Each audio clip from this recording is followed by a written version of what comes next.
നമസ്കാരം. കൊട്ടാരക്കര മീഡിയയിലേക്ക് സ്വാഗതം.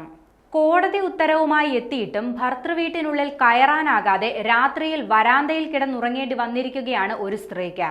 കോഴിക്കോട് ജില്ലയിലെ കോട്ടൂർ പഞ്ചായത്തിലുള്ള എടയാടിക്കണ്ടി വീട്ടിലാണ് പാറക്കണ്ടി സജീവന്റെ ഭാര്യയും കോട്ടയം പൊൻകുന്നം സ്വദേശിയുമായ ലിജി സജി 2 ദിവസം തള്ളി നീക്കിയത്.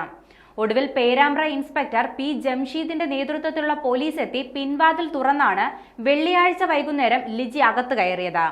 അപ്പോഴും വീടിനുള്ളിലെ മറ്റു മുറികളെല്ലാം പൂട്ടിയ നിലയിലായിരുന്നു.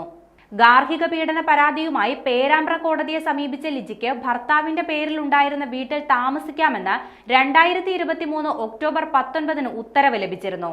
സ്റ്റേഷൻ ഹൌസ് ഓഫീസർ ഉത്തരവ് നടപ്പാക്കാനായി ഇടപെടണമെന്നും വിധിയിലുണ്ട്. എന്നാൽ ഈ ഉത്തരവ് വന്നതിനു ശേഷം ഭർത്താവ് സജീവൻ വീട് സഹോദരൻ ബിജുവിന്റെ പേരിൽ രജിസ്റ്റർ ചെയ്തു നൽകി. ലിജിയുടെ പണം കൂടി ഉപയോഗിച്ച് വാങ്ങിയ വീടാണിത്. മുൻപൊരു തവണ കോടതി ഉത്തരവുമായി എത്തിയിട്ടും ബന്ധുക്കൾ വീട്ടിൽ കയറാൻ അനുവദിച്ചിരുന്നില്ല. പഞ്ചാബിലെ ലുധിയാനയിലായിരുന്ന ലിജി തിങ്കളാഴ്ചയാണ് പേരാമ്പ്രയിലെത്തിയത്.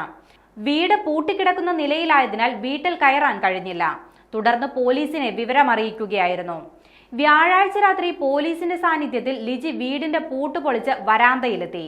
താക്കോൽ ലഭിക്കാത്തതിനാൽ വീട് തുറന്ന് അകത്തേക്ക് പ്രവേശിക്കാനായില്ല. മതിയായ ഭക്ഷണം പോലും ലഭിക്കാതെ പഴങ്ങളൊക്കെ കഴിച്ചാണ് ഹൃദ്രോഗി കൂടിയായ ലിജി വിശപ്പടക്കിയത്. പഞ്ചാബിലെ ലുധിയാനയിൽ നഴ്സായിട്ടായിരുന്നു ലിജിക്ക് മുൻപ് ജോലി.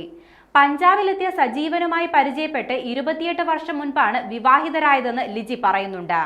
ഇവർക്ക് ജോർജിയയിൽ MBBS പഠിക്കുന്ന ഒരു മകളുമുണ്ട്. ലിജിയുടെ സഹായത്തോടെ സജീവന് പഞ്ചാബിൽ ജോലി ലഭിക്കുകയും ചെയ്തു. 12 വർഷം മുൻപാണ് സജീവൻ അമേരിക്കയിലേക്ക് പോയത്.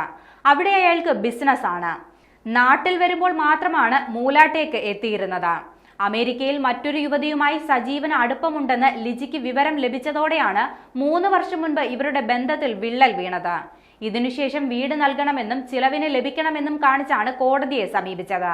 സജീവനും അമേരിക്കയിൽ നിന്ന് യുവതിയും നാട്ടിലെത്തിയെന്ന് വിവരം ലഭിച്ചപ്പോഴാണ് ലുധിയാനയിൽ നിന്ന് ലിജി മൂലാടെത്തിയത്. പോലീസ് ബന്ധുക്കളെ ബന്ധപ്പെട്ടെങ്കിലും താക്കോൽ ലഭിച്ചില്ല. തുടർന്നാണ് പോലീസിന്റെ സഹായത്തോടെ പൂട്ടുപൊളിച്ച് കയറേണ്ടി വന്നത്.